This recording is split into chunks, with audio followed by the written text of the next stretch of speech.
Maintenant, on passe aux questions de compréhension. Et bien sûr, nous allons répondre à ces questions ensemble.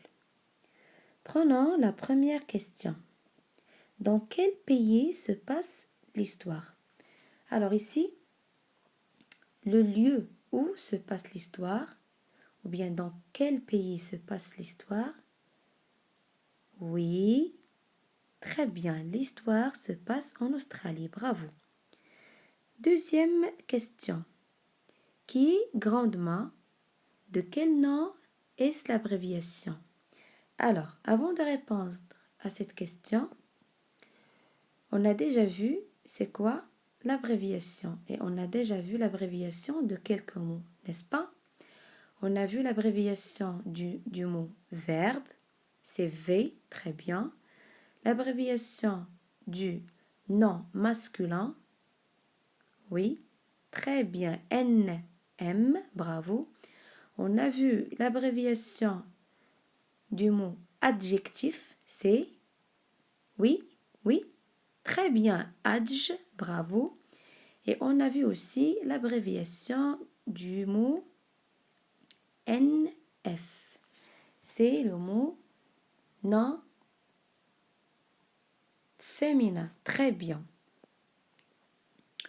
Alors, grandement est l'abréviation de bravo, de grand-mère.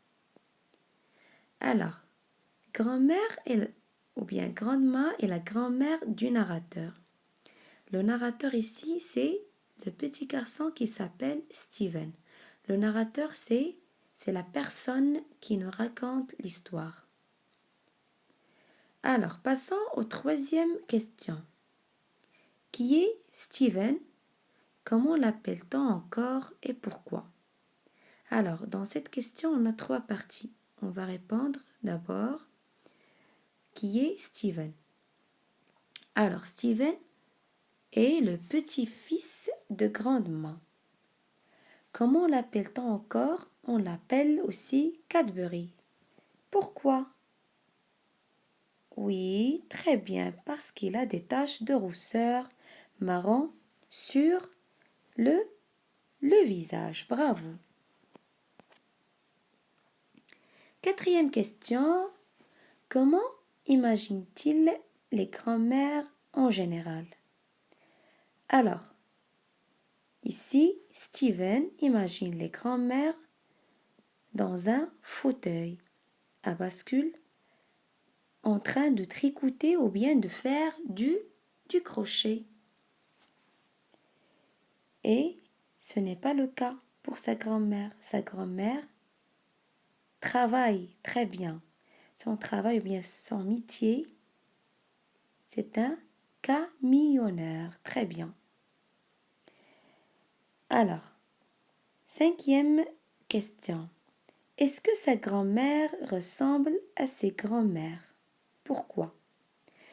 Alors, tout d'abord, sa grand-mère ne ressemble pas du tout à ses grands-mères parce qu'il est camionneur et il ne porte pas de robe mais une salopette kaki.